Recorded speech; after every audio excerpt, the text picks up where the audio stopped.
সাবেক প্রধানমন্ত্রীর বোন শেখ রেহানার ছেলে রাদওয়ান মুজিব সিদ্দিক ববির প্রায় ৩ কোটি টাকার অবৈধ সম্পদ ও ১২.৫ কোটি টাকার সন্দেহভাজন লেনদেনের অভিযোগে তার বিরুদ্ধে মামলা করেছে দুদক।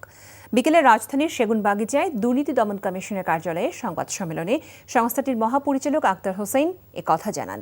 দুদক মহাপরিচালক আরও জানান, নির্বাচনী প্রশিক্ষণের নামে ৭.৫ কোটি টাকা আত্মসাতের অভিযোগে সাবেক প্রধান নির্বাচন কমিশনার KM নুরুল হুদা সহ সংশ্লিষ্টদের বিরুদ্ধে অনুসন্ধান শুরু হয়েছে। এছাড়া সরকারি জমি দখল করে ভাড়ার মাধ্যমে ৩৭.৫ কোটি টাকা আত্মসাৎ অনুসন্ধানে প্রমাণিত হওয়ায় সাবেক MP ইলিয়াস উদ্দিন মোল্লা সহ জাতীয় গৃহায়ণ কর্তৃপক্ষের ৪ জনের বিরুদ্ধে মামলা করেছে দুদক।